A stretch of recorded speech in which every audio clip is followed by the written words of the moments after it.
आज हम आपको 10वीं का प्रथम चैप्टर यूरोप में राष्ट्रवाद का उदय पढ़ा रहे हैं। यूरोप में राष्ट्रवाद के उदय के अंदर पहले अध्याय में एक चित्र दिया गया है। इस चित्र के द्वारा एक फ्रांसीसी कलाकार ये दिखाना चाहता है कि राष्ट्रवाद कैसे हुआ। 1848 में फ्रेडरिक सरहू नामक एक फ्रांसीसी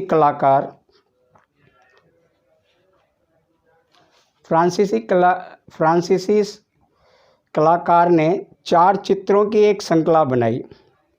उसने इस चित्र में अपने सपनों का संसार को दिखाया है। इस श्रृंखला में पूरे यूरोप के लोगों को भी दिखाया। इसमें सभी वर्गों की उम्र के स्त्री पुरुषों को एक लाइन में स्वतंत्रता की प्रतिमा के सामने वंदना करते हुए दिखाया गया है। इस चित्र में हाथ में एक मशाल ली हुई है, दूसरे हाथ में एक अधिकारों का घोषणा पत्र लिया हुआ है, उसको दिखाया गया है। और प्रतिमा के सामने जो ज़मीन पर कुछ ऐसे निरंकुश संस्थाएं हैं जिनके अवशेष ध्वस्त पड़े दिखाए गए हैं। उसने कल्पना की है अपने अनुसार लोगों को अलग अलग राष्ट्रों में कैसे बटे हुए थे, उनकी पहचान उनके कपड़ों से, राष्ट्रीय पोशाकों के द्वारा कैसे होती थी वो दर्शाया।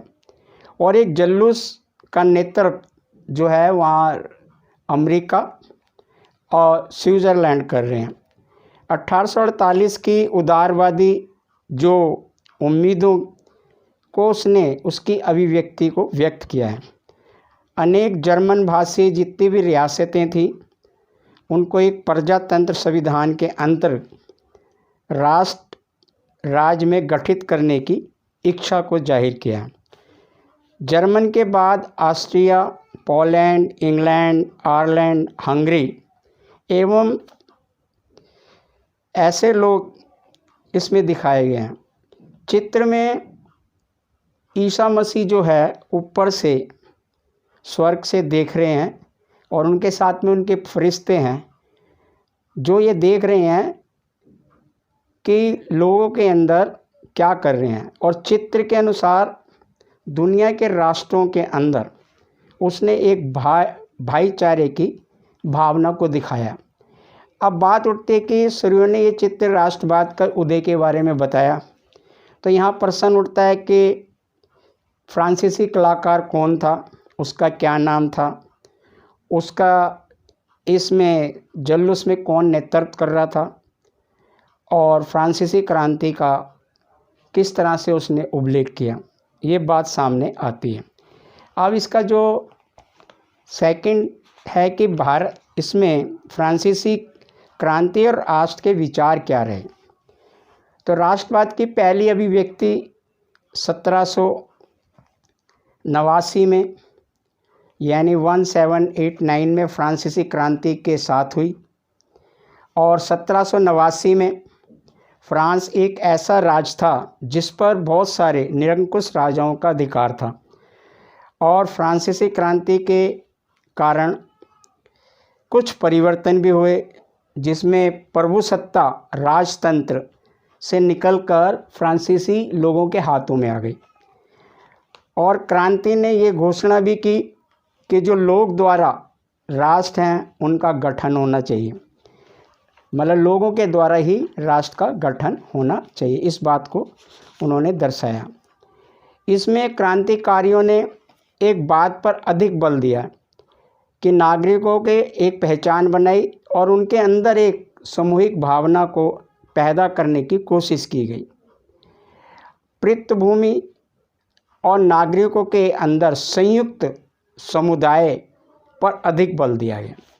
संविधान में के सामने सभी का अधिकार समान होने चाहिए, समान हो एक नया फ्रांसीसी झंडा उन्होंने चुना, जिसे उन्होंने झंडे की जगह दी। और जो स्टेट जनरल का जो चुनाव होता था, नागरिक द्वारा जो होता था, उसका नाम बदलकर जनरल असेंबली रख दिया गया और एक केंद्रीय प्रशासनिक व्यवस्था लागू की गई और क्षेत्रीय भाषाओं को समाप्त कर दिया गया। उसकी जगह पर फ्रेंच भाषा का राष्ट्रीय भाषा बना दिया गया। क्रांतिकारियों का जो लक्ष्य था वो पूरे यूरोप को निरंकुश राजाओं से मुक्त कराना था, यानी मुक्त कराया जाए। फ्रांस पूरे यूरोप के लोगों को राष्ट्र के रूप में गठित होने में सहायता करेगा, इस बात को भी क्रांतिकारी दर्शाना चाहते थे। जब फ्रांस के घटनाओं का जिक्र समाचारों में यूरोप के शहरों तक जब पहुंचा, तो वहाँ पे जो शिक्षित वर्ग था वो सामने आया। उन्होंने जैकोबिन क्लबों की स्थापना की और 1790 में फ्रांस ने एक सेनाएं जब हॉलैंड, बेल्जियम, स्विट्ज़रलैंड, इटली में जब घुसी, तो उनके अंदर जो थी राष्ट्रवाद के विचारों को वहाँ तक पहुँचाने की थी। अब उसके साथ में ही नेपोलियन का उदय हुआ। नेपोलियन के अधिकार में जो विशाल क्षेत्र आया, उसने अनेक सुधार किए। फ्रांस में राजतंत्र वापस लाकर उसने प्रजातंत्र को नष्ट कर दिया और प्रशासनिक क्षेत्र में उसने जो क्रांति थी उसके सिद्धांतों का समावेश अपने उसमें किया। 1804 में जब उसने एक नागरिकता संहिता को लागू किया और उसने जन्म पर जो आधारित विशेष अधिकारों को उसने समाप्त कर दिया। उसने संपत्ति के अधिकार, समानता का अधिकार को सुरक्षित रखा और संहिता का जो फ्रांसीसी नियंत्रण था वो क्षेत्रों पर लागू किया। सामंतीवादी जो व्यवस्था थी उसको समाप्त कर दिया। किसानों के जो भू व्यवस्था थी, जागीरदारी थी, जिन पे शुल्क लगा होता, उसको मुक्त कर दिया। यातायात संचार की व्यवस्थाएं थीं, उनमें सुधार किया।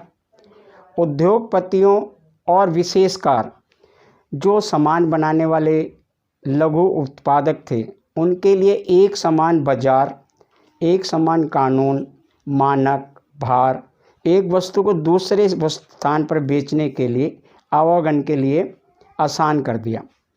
इन सभी इलाकों में जब फ्रांसीसी सेनाओं का बहुत स्वागत हुआ, लेकिन कुछ सीमित ही रहा, लेकिन बाद में उनमें आपस में शत्रुता में बदल गई। तो ये हमारे नेपोलियन के समय में हुआ। फिर यूरोप में राष्ट्रवाद का निर्माण कैसे हुआ, क्या हो सकता था या नहीं हो सकता था। तो 18वीं सदी का जो यूरोप था, यदि हम उसको मानचित्र में जो राज हम देखते हैं, जो राष्ट्र आज वो नहीं मिलते हैं, लेकिन जैसे इटली, जर्मन, स्विट्ज़रलैंड आज दिखते हैं, वो वैसे पहले नहीं थे। उस समय राजशाही जैसे डच थे, डचियों, कैटेनों आदि में बटे हुए थे। उनके अपने क्षेत्र थे। पूर्वी और मध्य यूरोप निरंकुश राजतंत्रों के अधीन था। उसमें विभिन्न प्रकार के लोग रहते थे, अलग अलग तरह की भाषाएं बोली जाती थीं और वह लोग जातीय समूह, एक समूह में नहीं बल्कि अलग अलग जातियों में बटे हुए थे और उन जाति समूह के वो सदस्य थे। ऑस्ट्रिया हंगरी पर शासन करने वाला जो वर्ग था, हैबवर्ग, उनका एक साम्राज्य था। और स्विट्ज़रलैंड जो बोहेमिया, उसमें भी शामिल थे। एक कुलीन वर्ग था जो जर्मन भाषा बोलने वाला था। ग्लासिया में जो कुलीन वर्ग था वो पोलिश बोलता था। हैगवर्स के अंदर काफ़ी संख्या में लोग जो थे किसान रहते थे, जो उनके अधीन अवस्था में खेती करते थे। इससे पता चलता है कि राष्ट्रीय एकता पर बल देना निश्चित नहीं हो सकता था, यानी एक राष्ट्रीय नहीं हो, क्योंकि उसमें काफ़ी बदलाव था, उनमें आपस में काफ़ी मतभेद थे, अर्थात राष्ट्रवाद के निर्माण में काफ़ी कठिनाई थी। अब जो कुलीन वर्ग था और नया मध्य वर्ग था, उनमें क्या थी, विभिन्नताएं थीं। कुलीन वर्ग जो था वो सामाजिक और राजनीतिक रूप से ज़मीनों के मालिक थे और उनके पास बड़ी बड़ी जागीरें थीं और एक प्रभावशाली वर्ग था। उनके जीवन शैली जो थी काफ़ी अलग थी। उनके पास बड़ी बड़ी हवेलियाँ थीं। राजनीतिक कार्यों में वो हमेशा फ्रेंच भाषा बोलते थे, उनका प्रयोग करते थे। लेकिन उनकी जो जनसंख्या थी के आधार पर वो एक छोटा वर्ग था।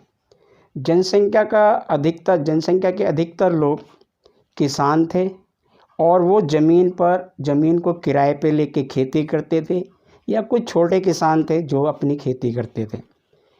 जब पूर्वी और मध्य एशिया को देखते हैं तो उसमें भूमि जागीरदारों के पास थी। उसमें जो किसान थे भूदास यानी उनकी दासता के रूप में खेती करते थे, यानी बंधुआ मजदूर की तरह रहते थे। पश्चिमी और मध्य यूरोप के आगे भागों में जहाँ पे औद्योगिकरण हुआ, उत्पादन हुआ, व्यापार में वृद्धि हुई, शहरों का विकास हुआ और व्यापारिक वर्ग का एक नया उदय हुआ। इंग्लैंड के औद्योगिक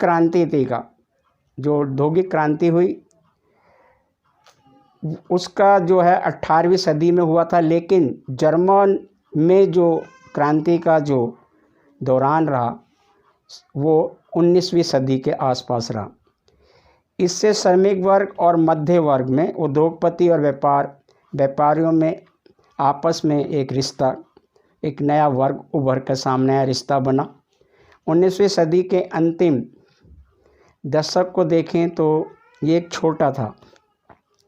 कुलीन वर्ग की समाप्ति के बाद जब कुलीन वर्ग समाप्त हो गया या उसकी समाप्ति हो गई तो एक शिक्षित वर्ग, उदारवादी वर्ग के बीच में राष्ट्रीय एकता के विचार काफ़ी लोकप्रिय हो गए। तो इस प्रकार से कुलीन वर्ग का वो हुआ। तो आज हमने आपको कुलीन वर्ग और इसके बारे में बताया।